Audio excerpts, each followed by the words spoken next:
Hi, folks. This is Rick Doc Walker, the DOC. This is John Kime, and you're listening to The Mess Hall with Rally Captain and Tailgate Ted. What's going on, Rally? Happy Victory Monday, man. Hey, man, it is a Victory Monday. And just like the sound says, your left, right, left, the burgundy and gold surprised me. And we were pretty thick in Indianapolis.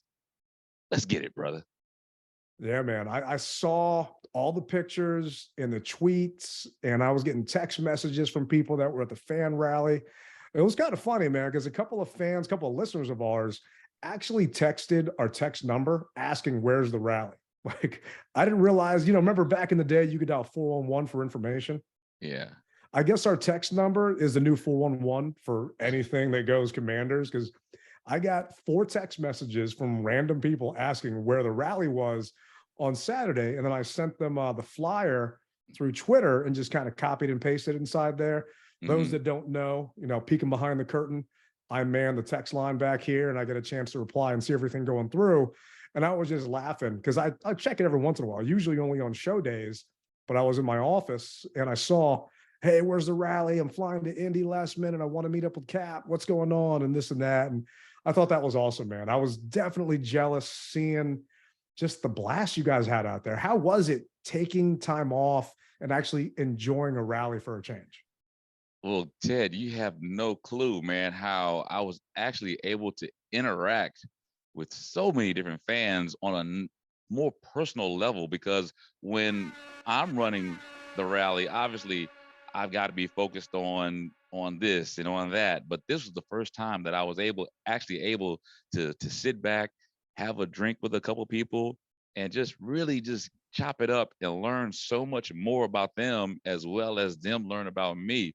Because like I said, when I'm doing it, and it's like, when you're doing your tailgate, you don't have a lot of time. I mean, you want to talk and you want to be personable, but you don't have a lot of time. And so, this was the first time I was able to sit back and enjoy the fruits of someone else's labor. I mean, and I got to tell you, Tim, you did a good job, bro. And I will always support you for any event that you have. You did a good job, man. 2 thumbs up. Yeah, man, it looked so much fun. I mean, one of my crew members, Caitlin, ended up driving out there. I saw Brian Hall out there and his wife, Christine. I mean, just so many of our P1s and friends just out at that rally. Tim just put a picture, and those that are wondering, it's Monday, Halloween at 3:35. I saw Tim put a picture on his social media, said there are about 130 people at that rally. Mm-hmm. And at the tailgate the next day, it rained, but you guys didn't let that ruin it. Just the whole vibe, and seeing Pete there and Mitch from the Washington Football Talk pod. Man, I try and not get jealous, but that was one that I could not be not jealous of, if you know what I'm saying, because just all of our friends in one spot. I'm hoping, and this is what I'm putting out there, next year, I think we play, is it the Rams or the Chargers? We could play both of them depending on how we rank. But we're definitely playing the Rams, definitely. I've already got people asking me, are you going to SoFi? I'm putting that out there now. God willing, knocking on wood, I'm going to SoFi. So you guys hear this now. Let's all go to SoFi and recreate what happened in Indy. Someone else take over the rally so Rally can relax. Someone handle the tailgate so I can relax, and we can all go out there and have a good time, because I know exactly what you mean when it comes down to you're busy, you're running around. I feel bad that we've got friends that come to the tailgate. Like, I know Tim's coming this weekend for the Vikings game. I'll get a chance to talk to him for maybe a minute, maybe a minute and a half. I'm doing a big tailgate for fallen first responders families this week, and I'm doing something for the Eagles Monday night game to kind of coincide with that. And I used to have a chef. The guy worked with Emeril Lagasse, and he would cook one tailgate a year where I did nothing but drink and hang out. Wow. And man, that used to be fun. And I can only imagine that's how it was for you being in Indy with everybody else. Yeah, it was so great. Like I said, Tim, kudos, man, because I felt like I needed to do something, but Tim said, no, I got. And so just to hear that, just lifted such a huge weight off of me just to be able to talk to people. You just don't understand how important it is to chop it up with people who view you as this guy, but you can't talk to him. But then to be able just to say, okay, no, I can talk to you, and just so they can have a better understanding of what goes on in your life, off it, and what goes on in their life, man. It was great, man. And whenever the team decides to hold rallies again, I will be able to go back to being that personable person that I normally am at rallies. But until then, hey, the work continues on, and the next one is going to be Houston, and Houston's going to be a huge one, brother. It really is. So I'm putting it out there now that don't get mad at me because I won't be able to be seen in the same light that I was in Indy. Nah, I used to go to 3 or 4 away games a year, and I loved it just because it gave me time off from the tailgate, and it gave me a chance to actually be a fan. And not that I'm not a fan at home games, it's just busy putting on this production for several hundred people. And I might start going to more road games just because I need that break from the grind of what is doing a home tailgate. Because a lot of people don't get, you're cooking for 300 people out there. And sometimes it's me, sometimes I got a couple of crew members, and I'm not trying to play a little tiny violin here. We just don't get a chance to enjoy the fruits of our labor, if you will. And I have so many people like, oh man, I had a good time. I had a blast, this and that, which I'm happy that everyone does. But I am just glad for you that you got a chance to take a break. You got a chance to enjoy a W. You got a chance to have one of the biggest steaks for a little victory dinner that I have ever seen. Where was that from? Was that St. Elmo's? No, that was Ruth Chris. I couldn't get a reservation from St. Elmo's. I mean, everyone said that, and so I tried, but Ruth Chris was available. So hey, if you're going to get a steak, Ruth Chris to me is one of the better places to get a steak. So oh yeah, yeah. You can't go wrong, man. That thing looked massive. I can't imagine how many ounces that was. And I think I had, I think it was maybe some Bojangles for dinner to celebrate the win. And you're here going top notch. And I'm assuming it's because you made a couple of those bets and you hit a couple of those when you were out there. So yeah, hats off to you, man. Thanks, brother. Thanks, man. And actually I was invited some people, but they wound up not being able to go. So some other people slid in. So we just had a good time from the tailgate to the game to the victory steak. I mean, and I got to tell you, man, I am still tired. Games take so much out of you. It's crazy with the from the tail, because the games obviously it was a 4:20 kick. So we were up, I guess, at 8, and then we went to the tailgate at 12, and then being on field, and then being in the stands, and then this game just took so much out of me, man. I mean, do I even have any fingernails left? I don't even know.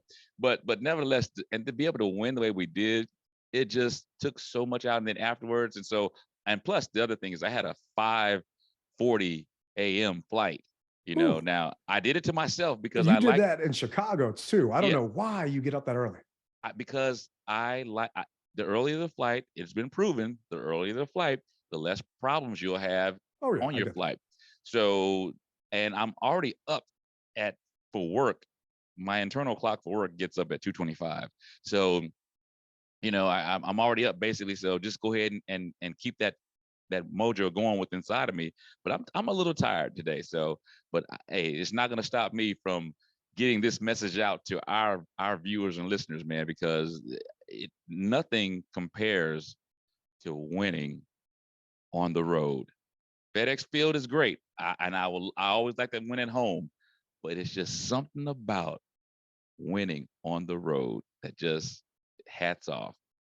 Yeah, I mean, some of our players in the past have actually been on record saying that they enjoy road games more than home games, and just being in that crowd. And I think I've referenced it on previous pod. I remember being in Philly for a Monday night game when they brought Sylvester Stallone out on the field and pretended he was actually Rocky.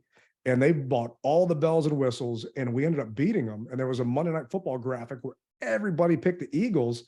And at the end of the game, we were victorious. I was in the end zone, and Chris Samuels former tackle for the Commander Redskins at that time, was literally taking a bow in the end zone while fans were throwing stuff at him from the stands. And it just felt so good seeing all those angry, pissed off Philadelphia people just walking out. And I waited until the stadium was empty before I walked out. But I'm hoping the same thing happens for the World Series, because I don't want to see anyone in Philly happy ever. So it'll be nice. And if those of you who haven't gone to an away game, hit my man Rally up, sbevents.net. He will set you up. I met a couple of people in Chicago that go on all these trips with him. And it's just kind of like this group that you have created where all of these fans that just go to these away games and they just travel with you wherever you go, and you set everything up. And talk about being seamless, not having to worry about anything. And this isn't a commercial for your, stuff that you do, but hearing how simple it was and why everyone just signs up with you because you take care of all of it. And to me, it's just a nice bonus perk, because I nickel and dime my way through, and it's a headache sometimes. Well, the biggest thing that I try to tell everyone is this: just make your payments and I will handle the rest. And people say it's worry free. I mean, you're looking at, and like you said, this isn't a commercial for SB Events, but I do appreciate it. The mere fact that your airfare is taken care of, your hotel, your game ticket, in some cases, transportation from, depending on how large the group is, transportation from the hotel to the stadium. I mean, it's seamless. Just make your payments and sit back and wait for your itinerary to come. It's just that simple, man.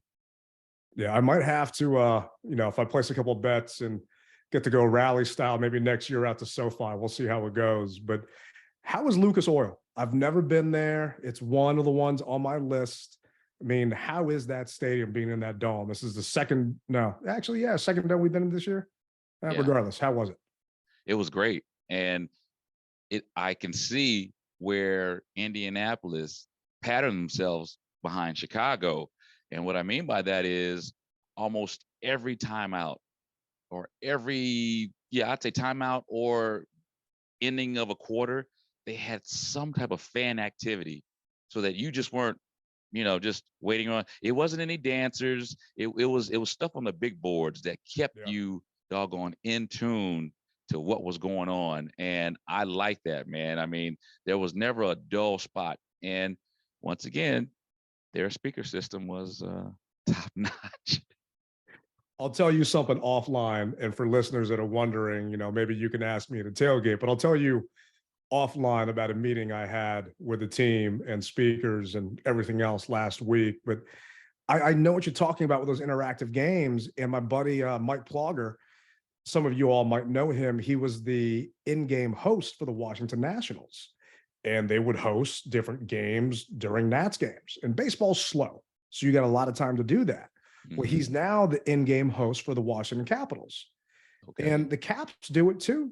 They'll have you try and guess stuff, find different things. And I brought this up multiple times to the team.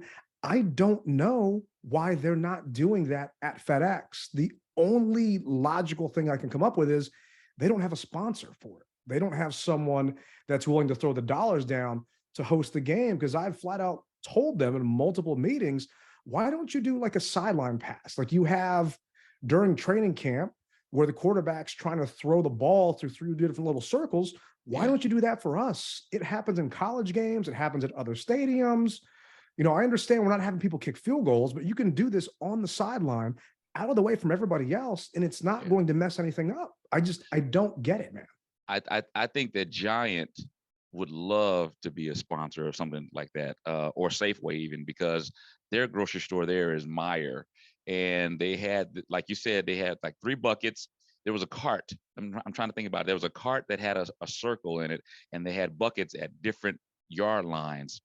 And one was maybe 10 feet away, one was maybe 20 feet away, and one was maybe 30 feet away or something like that.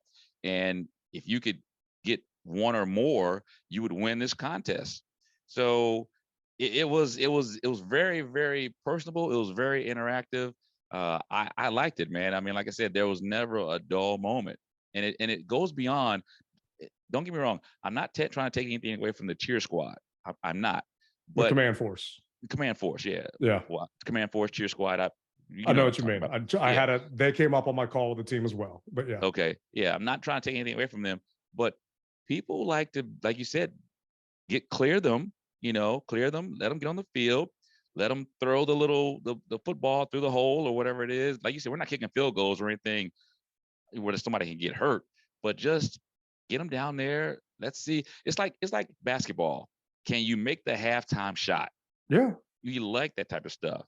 It's simple little things. So yeah, and nothing beats, brother. Once again, bringing home that dub. Oh yeah, definitely, man. And that's all that matters. And people were upset after we beat the Bears, which I don't get. The Bears game was an ugly game, but we won. But we had lost, was it 3 in a row at that point? Yeah. So I was fine with it because we won that game. This game came down to one catch. And one game isn't won or lost off of one play. I get that. But it really came down to Terry's catch. And I don't know about you, but I was puckering that last 2 minutes when we were down and we had to put the ball in Taylor's hands and see what he can make out of it because he was running around for his life a lot of that game. Cornelius Lucas didn't have a good game. Trey Turner was back out there.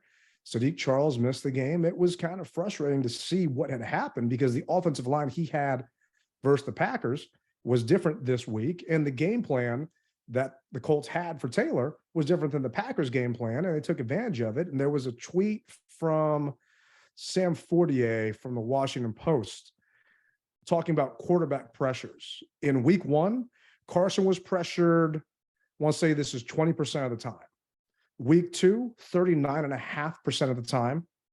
Week 3, 41%. Week 4, 42%. And week 5, 27%. Since Taylor's been in week 7, he was pressured 51% of the time, and he was pressured 44% of the time. So you can see he's been pressured more than Carson, but his legs and his elusiveness allowed him to get out of those plays. And Carson was sacked 5 times, 9 times, 2 times, 3 times. Taylor was sacked twice yesterday. And I know it's tough seeing it from the field. And I was looking for you on camera because I wasn't sure where you were sitting. They did show you when their lineman went down and had to get carted off, and you had your head down, and it looked like you were almost saying a prayer for the guy. Yeah. Or not sure what was going on, but that was my guess. But I was trying to see if you could tell. There was one 4th down play. It was 4th and don't remember exactly, but it's when we hit, when I say we, like I play for the team, when Taylor hit Curtis on that 4th and 2 to extend that drive. And he was starting to rush forward because the pocket had opened up. And then he realized it was quickly collapsing and he backed out and went around to the side and started rolling out, and then saw Curtis coming across on a scramble drill and hit him for that 1st down. And he doesn't hit him. Game's over right there. It was crazy seeing what he can do with his legs right there. Well, that's the whole legend of Taylor Heineke. I mean, no one else, the only quarterback on our squad who could have done that is Sam Howell. Well, Sam wasn't playing. So we know that not a knock against freaking our other quarterback, Wentz. Not a knock against him. He just couldn't have done that. No ifs, ands, buts about it. And truthfully, I still am a Wentz fan under another type of offense, not this offense. Not this offense, with this offensive line, the way that we were structured. I'm a fan of Wentz, but not under this type of line. This line, even for Taylor, it suits him only because of what he can do with his legs. It's porous, and that he benefits, or it hurts. It hurts, but helps, if that makes sense. To be able to do what he can do. And I got to tell you, Ted, for the life of me, I was saying to myself, he's going to bring us back. He's going to bring us back. You felt that way? Even though I was like this, yeah, I was saying he's going to bring us back. When did you feel that way? Was it when we got to within 1 score and when we were still down by 2 scores? we were down by 1 score, and I said, all right, this is what every quarterback dreams of. There's basically 2 minutes left. It was 2 minutes and some change. I think 2:25 or 2:45, something to that effect. We got the ball back.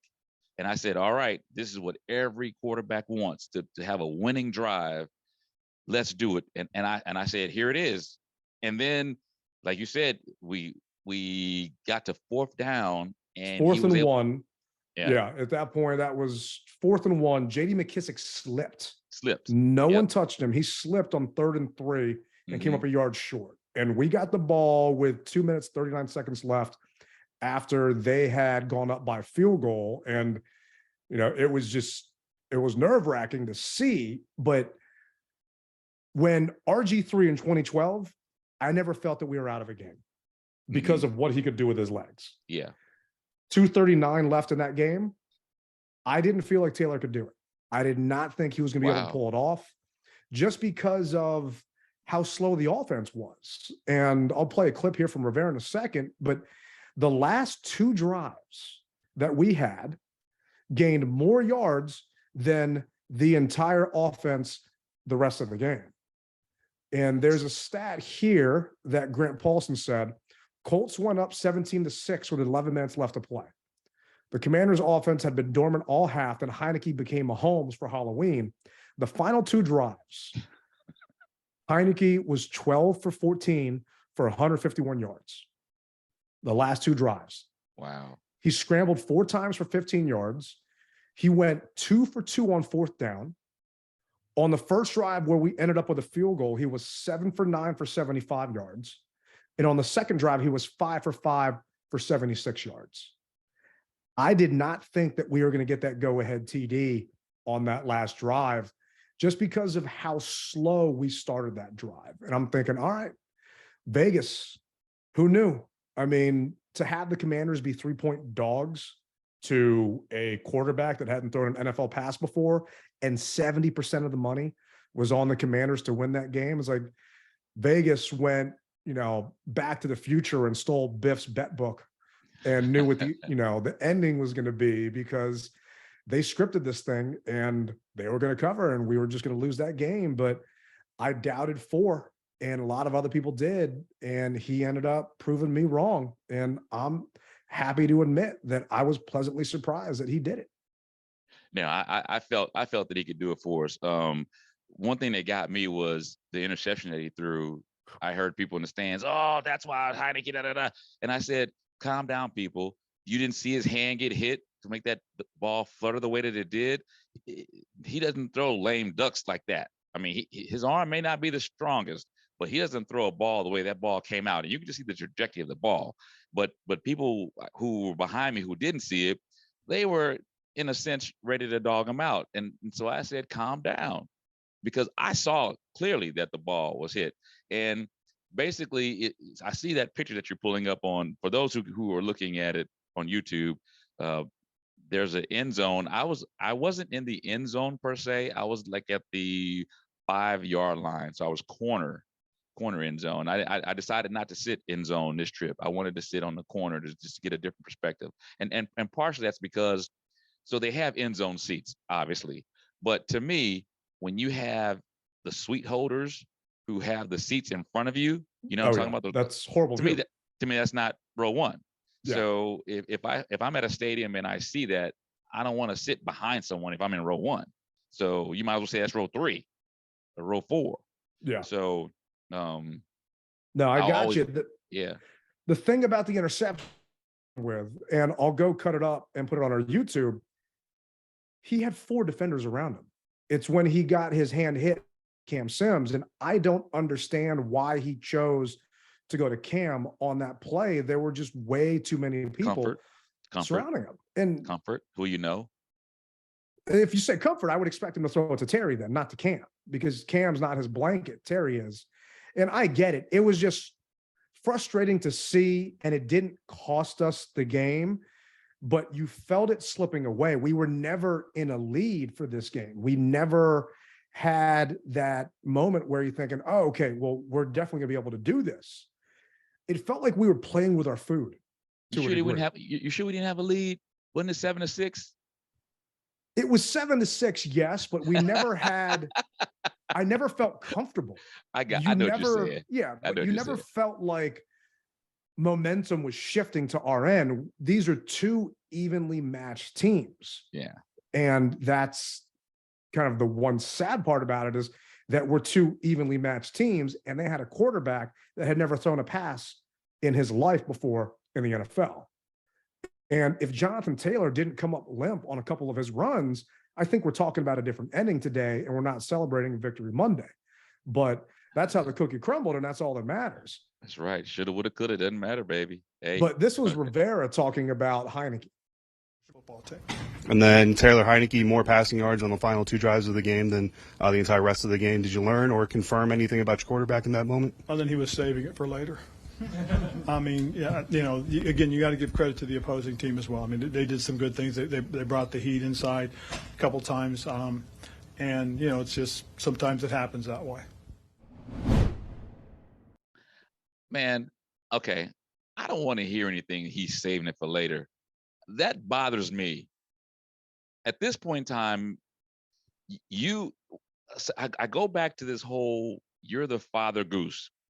And you know about all of your kids. You know what the strong suits are. Why not? Why wait? Why wait? Why not do more things that you know Taylor can do? Is it because possibly you don't want to get the H word to happen to him? I understand that. But my God, man, I mean, playing conservative just doesn't win football games. It just doesn't. And if you know that your line isn't where it needs to be, then do more things to help your line and to help your quarterback. Waiting for the last 2 drives or 2 possessions to say, I can't. That bothers me. That bothers me. I agree with you. And I try and be positive on Victory Monday. I try and not focus on the other stuff, because we don't get wins that often. We're not the Patriots, even though the Patriots are the Patriots. But you know what I'm saying? We're not like the Kansas City Chiefs, where wins happen all the time. So when they happen, I just try and enjoy them while I can. But for me, the frustration is we cannot sustain a winning streak like this playing like we played this past weekend. We got lucky against a bad team. The Bears were a bad team. The Packers are a bad team and an injured team. And the Colts are a bad team. And that's where some of my frustration is. We cannot hang our hat on. And I understand the fan base being excited. But for me, it is not about week-to-week wins. It's about the long-term vision and the long-term plan. We're 2.5 years in to the Rivera regime. And I don't feel that this team has an identity. I don't feel that they know who they are, what they are. They're just trying to piecemeal it week to week or personnel by personnel. And Rivera was visibly frustrated after the win. This was actually him at the press conference. And I was shocked when I was watching this at home. In terms of the offense, was there anything you sensed that, I asked you earlier in the week if this is a team that needs to face the adversity before they rise to the challenge, and it's probably not great for anybody's heart to win games that way, but is that what we're working with here? I don't disagree. It's a little concerning at times, but, we talked in there a little bit about what we can do as opposed to what we can't do, but the truth matters when we watch this tape, and I'm told the guys, I promise you there's going to be things that you sit there and say, I should have done this better. I should have done that. That's the thing. That's the difference between what I just talked about was what we can do, what we can't do, but what we should do. Do our jobs. There's a couple things that really are disappointing. We had an opportunity on a couple of those third downs to shut them down, and we had a couple of guys do their own things, and that's crap. We're not going to have that. We're going to get that corrected. You always say, however you get the win, you take it, ugly, whatever. Yep. You get this win. Do you feel right now, beyond the excitement of the last second win, that momentum is building, that 3 in a row here is truly a sign of something different? I like to believe so. I think we can grow off of it. We can feed off of the energy. But the truth of the matter too is, against other opponents, you can't constantly miss the opportunities. And like I said, you have to do what you should do, what you're supposed to do, what you're being coached to do, what the defense asks, what the offense asks, what's supposed to. You've got to do your job. We put ourselves a couple times, and this is what really disappoints me, is because we put ourselves in a bad spot a few times. And that's what I told the guys, that when we see it, we'll see it on tape, we'll make sure everybody understands. Thanks. Ron, it seems like perhaps you're a little frustrated after this win, maybe Yep. more so than you have previous times. Are we reading that right? And why Yes. is that the case? Because, as I said, there are some things that we should have done, some things that this is part of what we do. Play the game within, what things are coached and designed.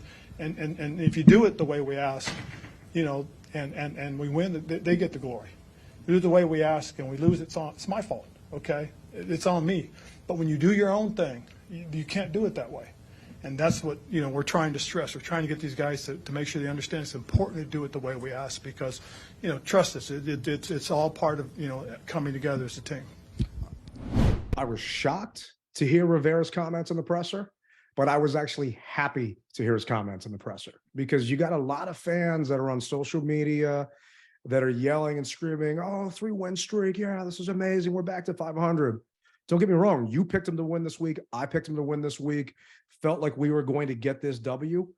I just didn't think that we would struggle as much as we did to beat the Colts. I didn't think that it was going to be a Yolo ball that JP Finley's calling it, that Taylor just threw up there to Terry to beat the Colts. I expected us to win this game, and I don't want to say win it handedly, but not on a last-second desperation busted play with a scramble drill at the end of it. I don't know about you.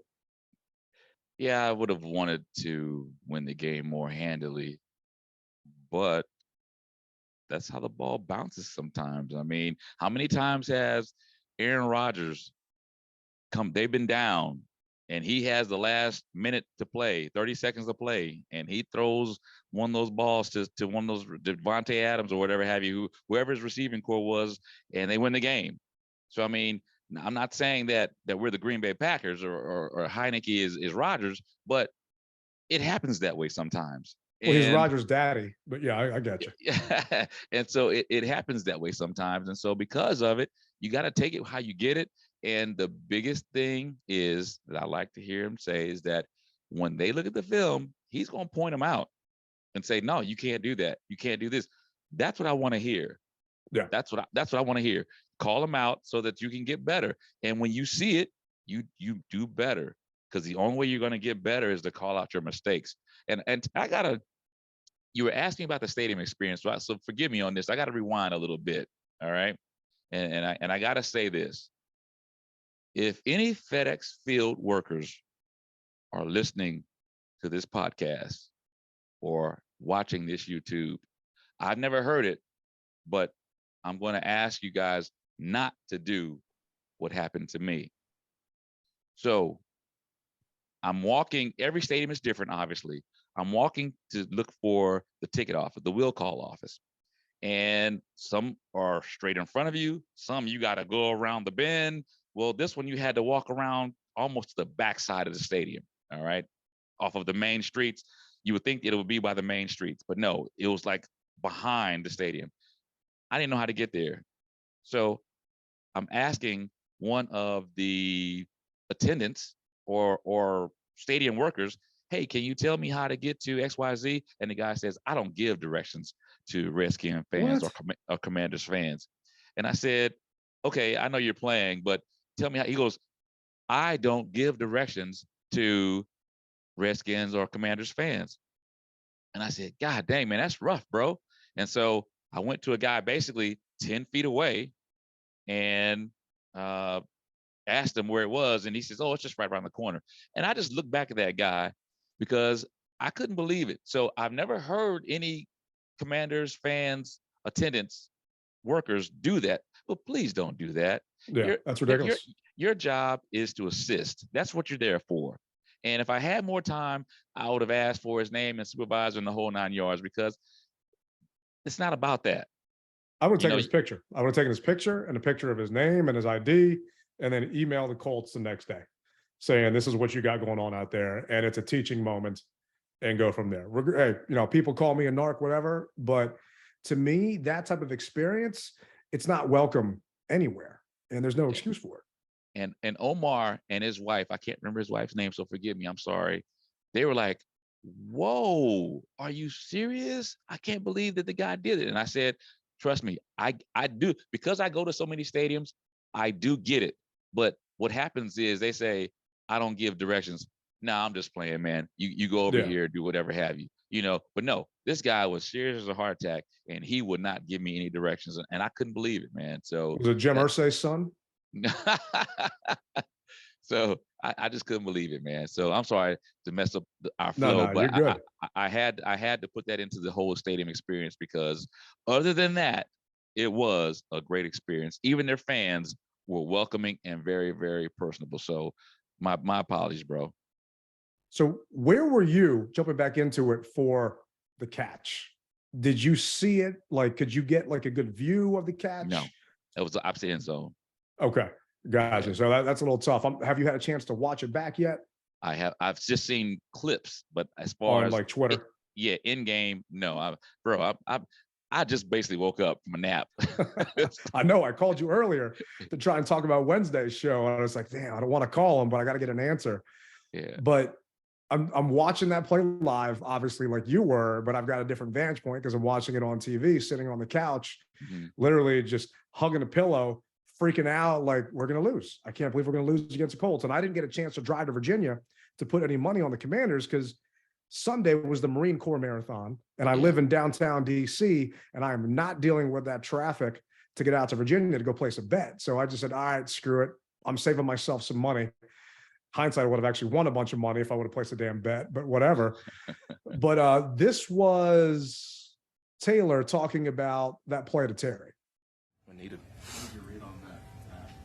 So Terry was actually kind of a decoy on that, based on the coverage that we got, and we're really trying to pry a hole open for the number 2 guy.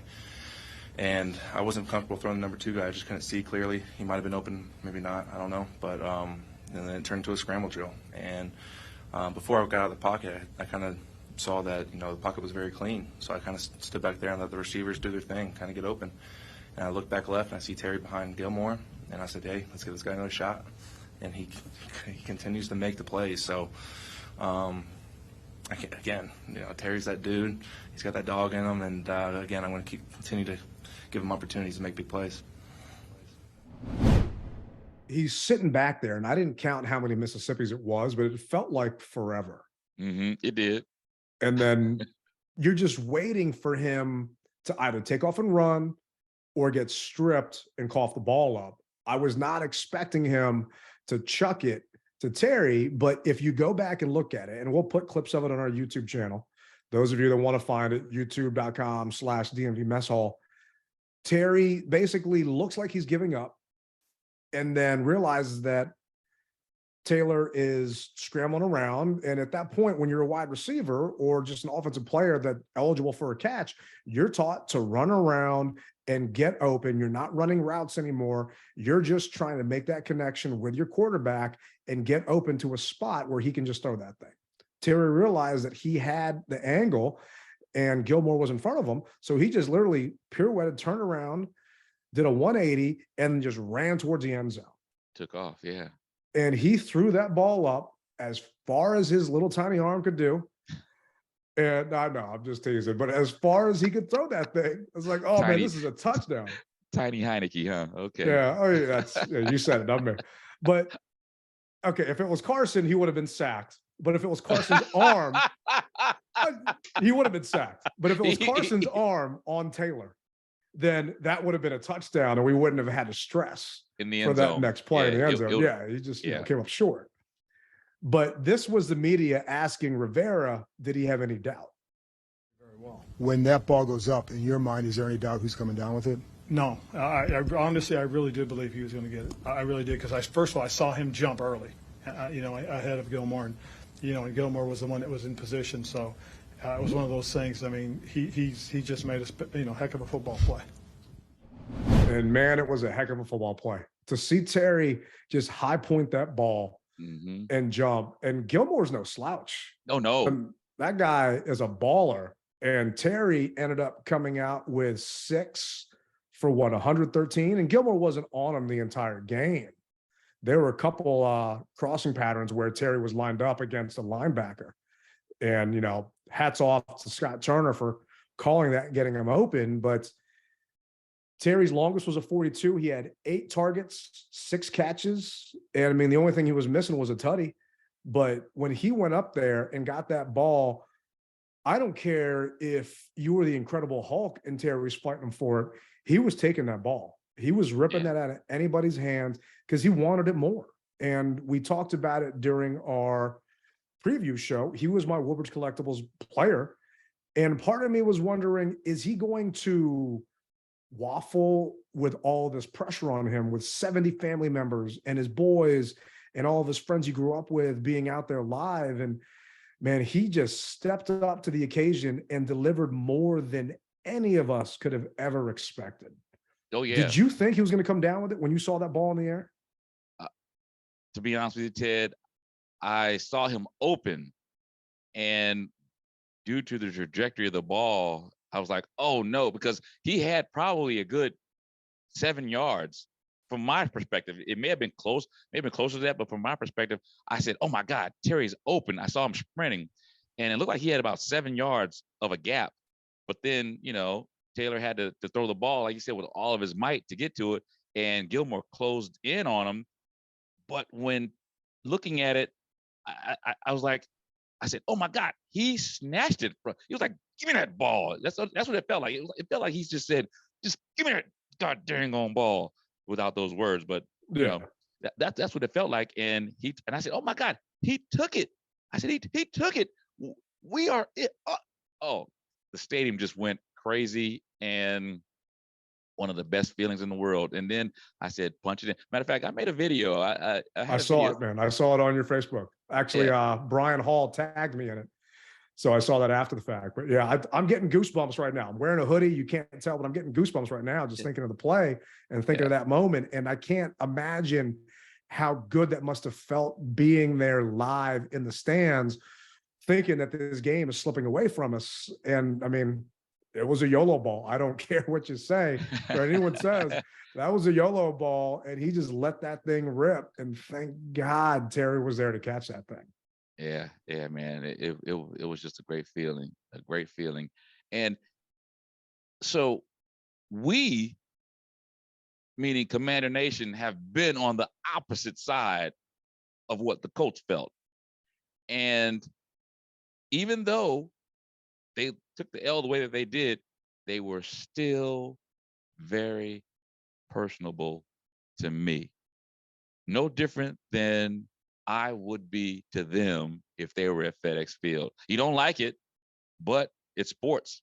And to see him have the will to fight for that ball the way that he did, man, I will never take away that in-person experience. Oh, yeah. I will remember it for all the days, bro. And I think part of that is, I mean, I've never heard of Colts fans being disrespectful or mean or anything like that. But I also think part of it is that the ball went to Terry, that he's one of their own. He used to have season tickets in section 5 something over there. So if you're going to get beat, then you'd rather get beat by someone that's like family to you versus that ball going up to Curtis Samuel and someone else catching that thing and actually putting that dagger in. So you're kind of happy about that. And it reminds me of the Packers game. There was a drunk Packers fan in front of me that had a Bakhtiari jersey on. And I immediately gave him some respect because I used to always get offensive lineman jerseys. I got a John Jansen, I got a Chris Samuels, and a couple other guys. So, this guy's got that. He ended up taking his jersey off and then started yelling and cheering for Heineke.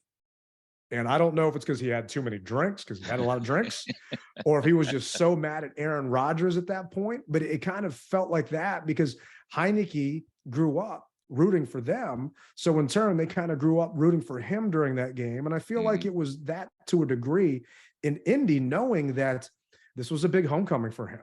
And he had a chance to put it all on the line. And the post game of Terry getting that game ball, and on the sideline, if you get a chance to watch the replay of the game, Terry had a moment with Charles Leno, and he's just banging his chest and just going back and forth and just seeing that. That's why I said during our last show previewing, we're seeing a different Terry than what we're used to. We're seeing a guy that's more animated, that Rivera talked about it during the presser. He's calling for the ball. He's saying, I want it. Give it to me. That wasn't Terry before this contract. Mm-hmm. That wasn't the way he acted. He always just kind of went with everything. Now, Humble. Yeah. I'm not saying by any means he's being a diva. He is being a team player, but he also wants to carry the weight on his shoulders, and he wants to put the team on his back. And that is why we won that game. We don't win that game, if Cam Curl does not stop their running back there at the 1 yard line, and Jamin Davis doesn't shoot that gap and stop them from getting a touchdown and only holding them to a field goal. And B, we don't win that game. I mean, this was a whole team effort. You know, you've got Curtis Samuel on that 4th and 1 after JD slips. You know, just so many of the guys coming up clutch. You had Jamin Davis played every single defensive snap. And okay, he got burned a couple times by Hines. He did. But those were some nice balls that Ellinger actually got in there, just dropped Perfect right in balls. his breadbasket. Perfect balls. And I was going to say, Jamin, my hat goes off to you, brother, because everyone, I'm not sure if this was that tough love type of thing that we needed to do to you to put you on the carpet, to make you maybe say I needed to play better, but you have turned it around, young man, and I am proud of you. And once again, like you said, Ted, this was a total team effort. I mean, Terry obviously wears the C. He makes the money that he makes, so he can ask for the ball. But this was a total team effort. I mean, from the strip of Erlanger, I forgot who stripped him. I can't remember who stripped him. No one actually touched him. So it's on that sack, John Allen and Casey Toohill were kind of collapsing towards him.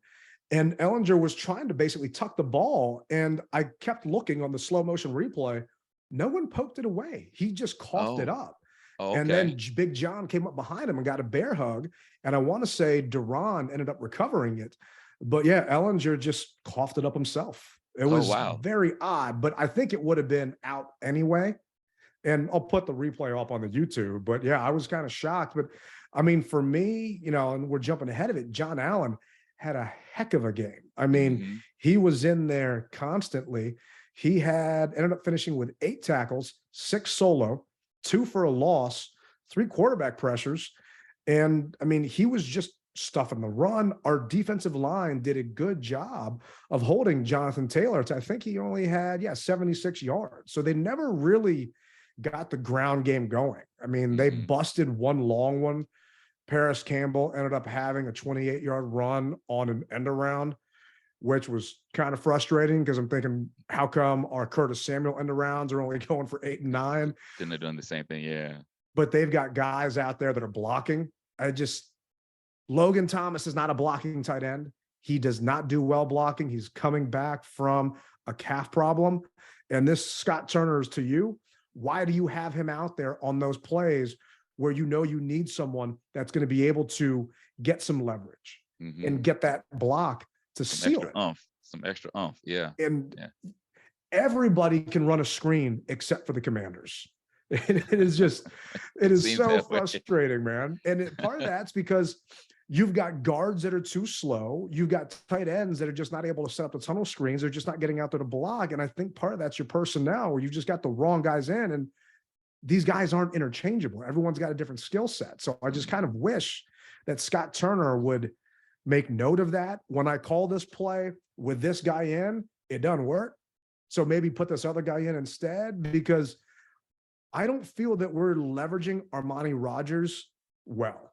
He had 2 targets and he only had 1 catch, but there are times when he's out there, the guy can be a difference maker. I feel like they're trying to still put Logan out there before he's really 100% ready. And it's kind of frustrating to see because we're leaving points on the field.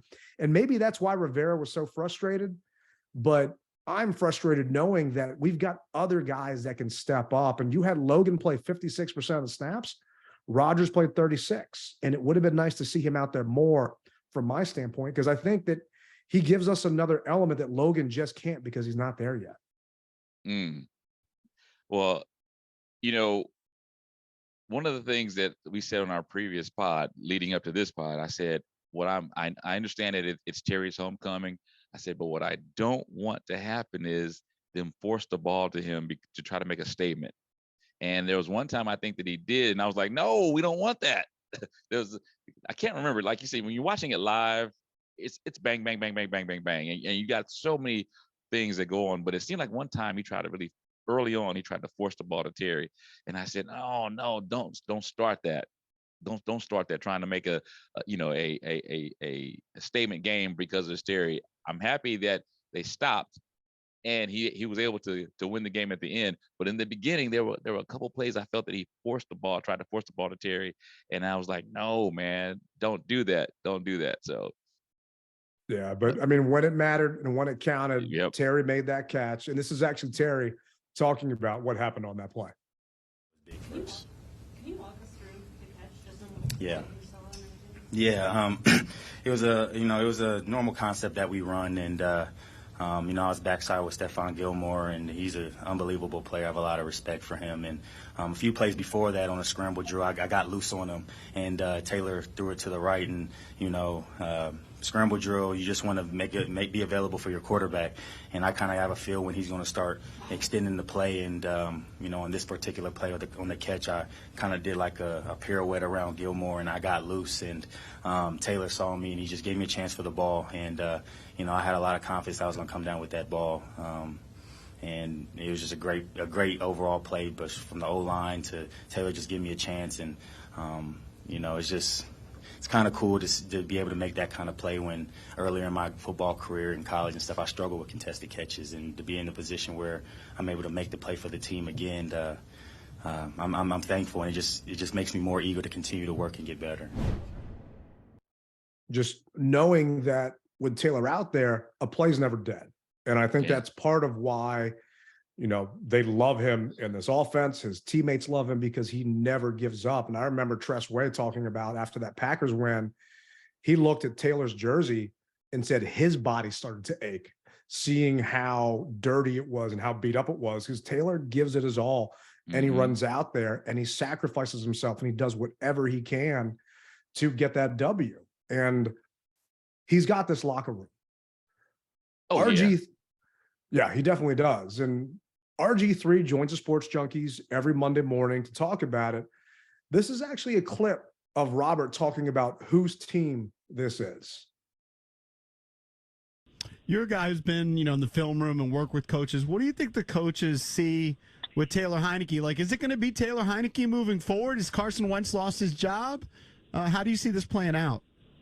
No, I don't think Carson's lost his job. I would even go so far as to say the game wouldn't have been that close if Carson Wentz was the starting quarterback.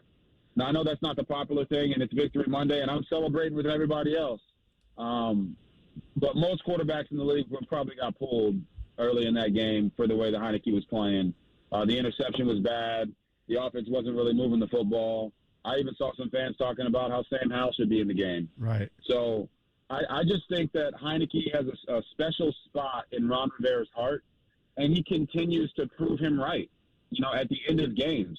Let's not even gloss over the fact that the defense played their tails off.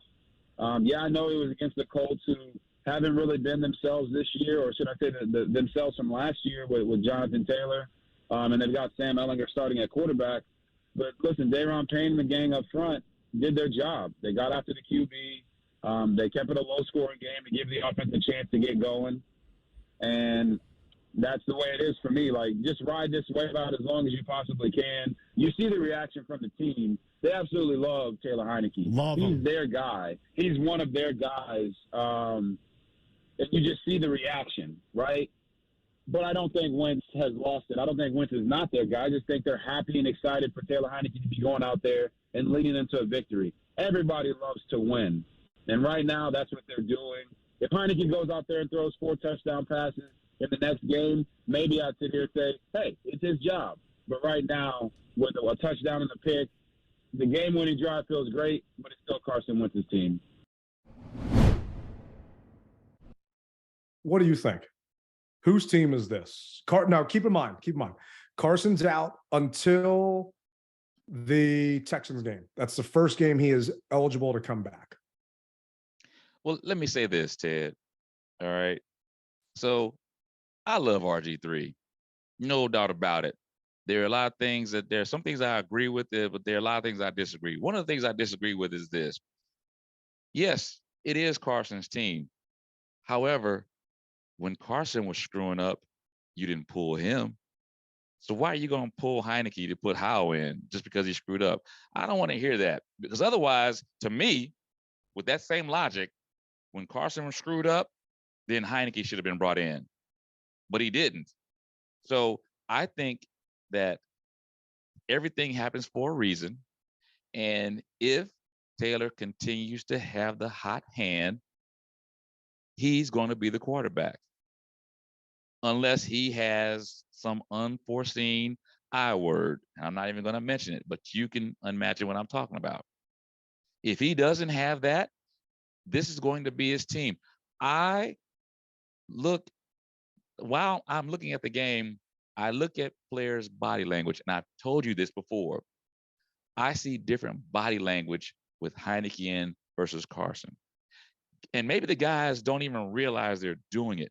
But when Carson was in, it was like, again, their body language said a mouthful. So when you guys, if by chance this happens, all right, and Carson does come back, watch their body language. Don't just look at the game, look at the sideline and what the players do.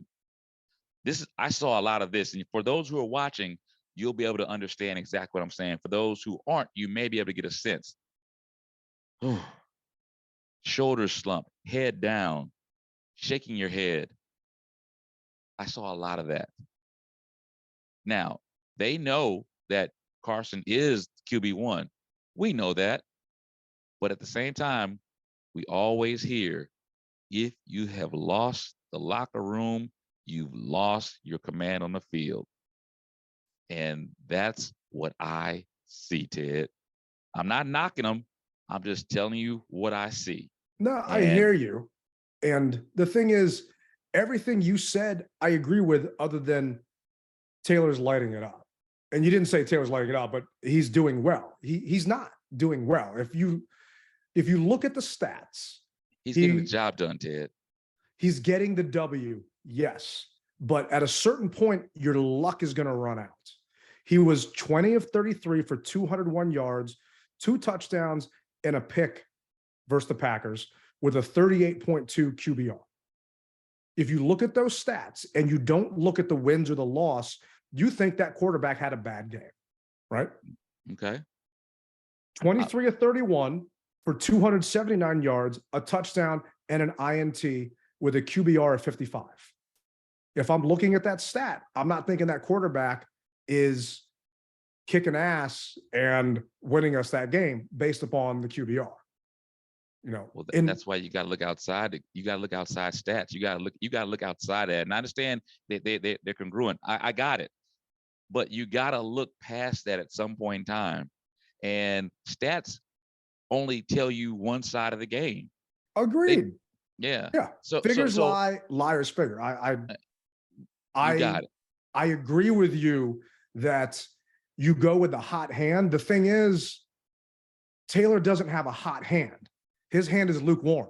Okay, the team is hot. You go with who's winning you the game. You go with what you got. And you said it, and every other announcer has said it, and I'm going to say it right now. Carson would have been sacked. Oh, yeah.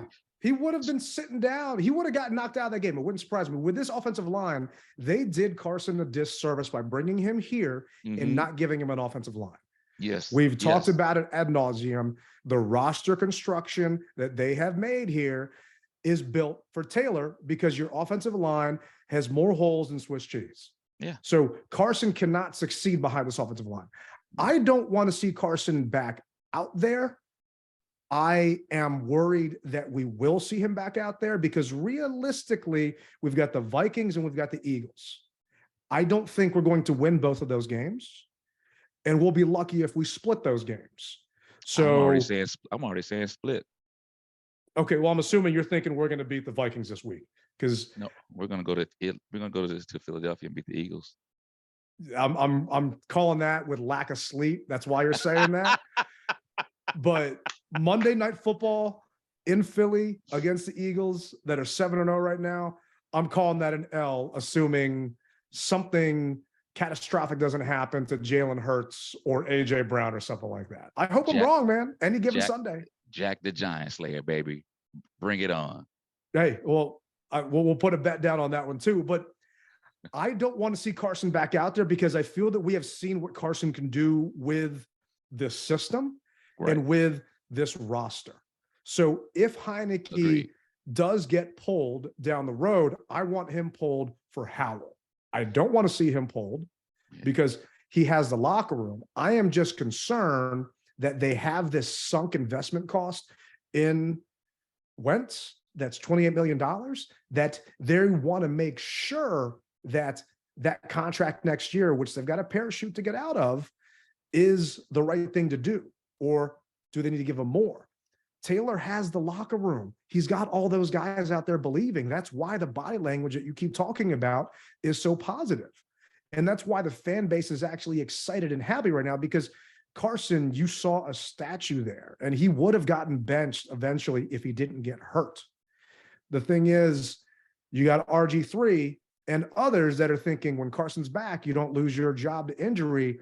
I hope for the franchise's sake that Taylor does well and puts up better numbers against the Vikings and the Eagles, and he doesn't get benched, because I can see Rivera using that as an excuse to give the helm back to Carson because Taylor had a bad game against the Eagles. Meanwhile, anybody's going to have a bad game against the Eagles. But we'll see what happens. I just thought it was interesting that, Bobby 36 decided to say that on the radio this morning when he was talking with the Junks.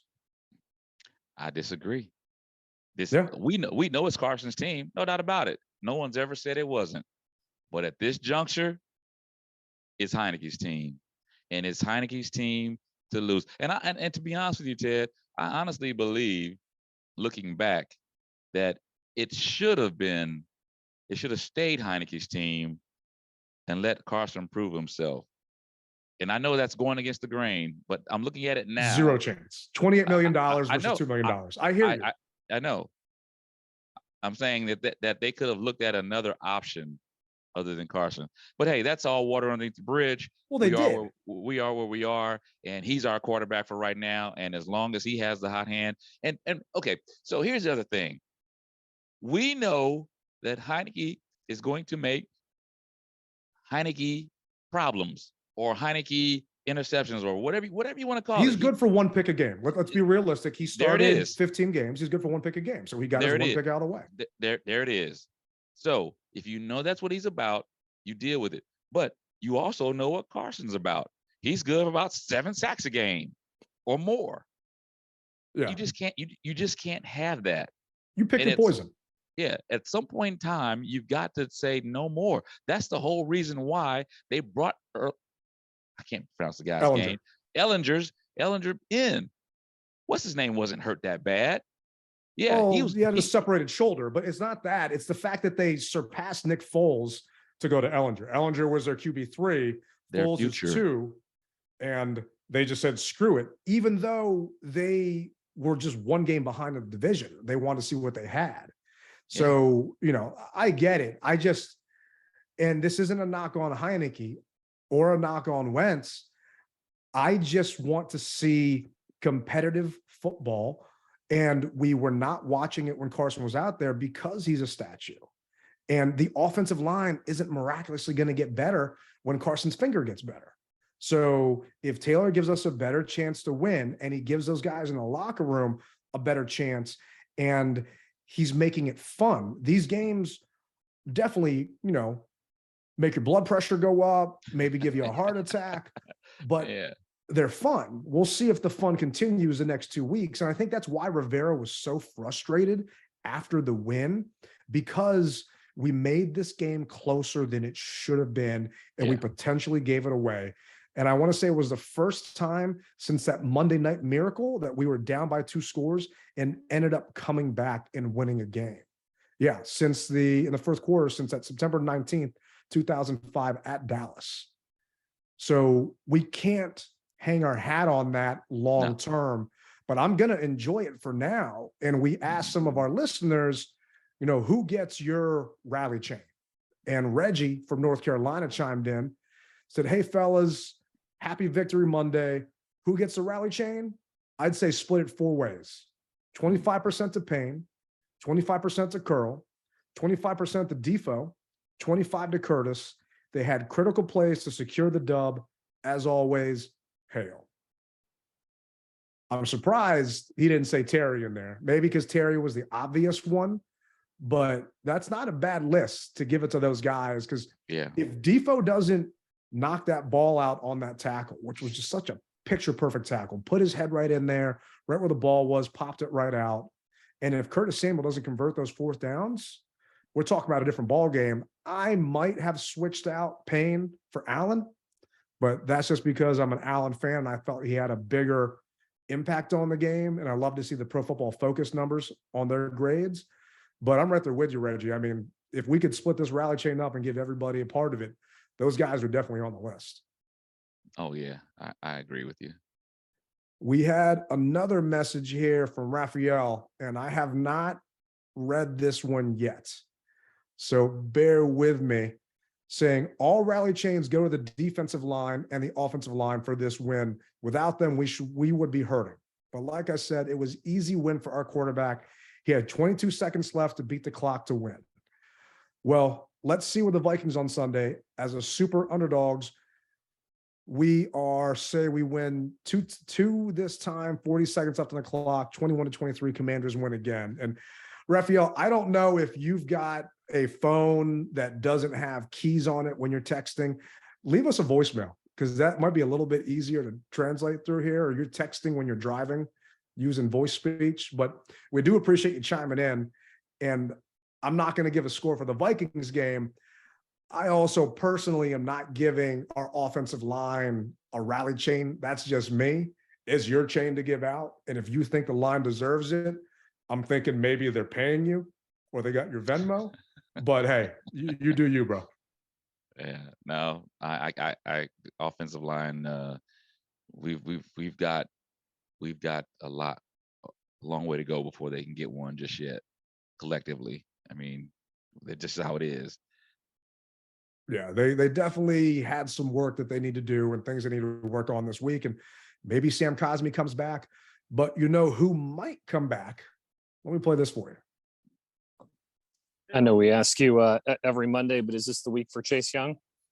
Yes. Now, all intents and purposes, we're going to start on Wednesday with him. We'll start his clock. That's, he had a final good visit with Doc. He was very, very pleased. Chase has been working out with the strength conditioning group the last few days, and he'll continue right into Wednesday, where he'll start with positional drills. And by doing so, he'll get an opportunity to be involved in all of the walkthroughs and installation periods that we have. And then we'll move him to the side once we get through the positional drills. He'll work on the side, and then we'll see how he is after the day, and then going into the next day, and that'll dictate what our next step is in terms of where he goes from there. When we get to that point, I know obviously fans think of him as Chase Young, game wrecker. Is there maybe a need to temper expectations out of the gate that there's going to be a bit of a curve here? Yeah, just because, again, he's going to have to get back into the mode. He's going to have to get back into condition. I mean, believe me, playing football is completely different from, rehabbing, obviously. And the more reps he can get on the practice field prior to stepping onto the game field would be very beneficial to him. So hearing that, and once again, they also said this last week that he was going to get evaluated and potentially start his clock last Wednesday. But feeling that and hearing that and seeing that he was on the field during warmups for that Colts game, didn't have a brace on, he looked good. Fingers crossed he gets a chance to come back. And even if it's not this week, he can help us the week after against Jalen Hurts, because James Smith-Williams had 1 tackle. I mean, he really didn't do much this past week. And knowing that an athlete like Chase is coming back, could he be part of that cog to help turn this thing around? I mean, you talk about body language and guys loving him. Guys love Chase and they want to see him out there. So I'm hoping that he can help this defense, because when we didn't have Cole Holcomb this past week, we had to change things up. And they went with a lot of 5 down lineman sets, and Jamin Davis out there played every single snap, pretty much as your nickel linebacker, and just being able to change things up. But Cam Curl stepped up big time because he was playing closer to the line of scrimmage, basically acting as that Buffalo nickel, if you will, and had a bunch of stops. And jumping into it, we heard who the other two guys were giving their rally chain to. To me, I want to give my rally chain to Cam Curl. I was very happy with what I saw from Cam. I mean, he had 5 tackles total. He had 3 solo and none bigger than that stop he had basically right there at the goal line that they ended up reviewing to see. And luckily, the guy's butt ended up hitting the ground before he rolled in the end zone and set it up for that Jamin Davis, nice tackle right there and held him to a field goal. And if it wasn't for Cam, we're talking about a completely different game because we would have been down waiting for that field goal and then the touchdown to go ahead. Wouldn't have been enough. But for you, who gets to wear your rally chain? Well, I've already posted it, Ted. It goes to Terry. It just does. Without him, I mean, I understand that the team game is a team game collectively, but you do have bright spots in the game, and the one bright spot that brought us down to the one was Terry. If he doesn't catch the ball, we won't even be having this conversation right now. So Terry's my man, and he gets it. But the good thing about football every week is each week someone else has the opportunity to step up to be able to wear the chain. Yeah, and we'll get into that at our Wednesday show. And speaking of which, we got a little teaser for those of you that are still with us. We're actually going to be recording live at the team store at FedEx Field this Wednesday. So Riley and I are going to be out there at 3:30. We're going to be set up out there. They got a little spot for us. We can get a chance to talk to some of the designers that are making some of the Commanders gear. We've got hopefully an interview that's going to work out with a guy from Minnesota. Fingers crossed timing that works. So if you guys are in the area, we'd love to see you at the team store this Wednesday. Got a lot of special things going on. We appreciate you guys hanging out with us. The team's still standing. We're still standing. And we can't wait to get into this matchup versus the Vikings on Wednesday. But I appreciate you guys sticking around with us. This is actually, when I was looking at it, episode 30. And they're starting to, just fall like bowling pins, man. And I appreciate you guys hanging out, subscribing, spreading the word. And I can't wait to see y'all this weekend, hopefully, at a FedEx Field. And don't forget, guys, we're all black. It's a blackout, so wear your black. And on that note, Ted, everyone rep it hard or don't rep it at all. Tailgate Ted, rally captain, for another episode of the DMV Mess Hall. And we're going to be out.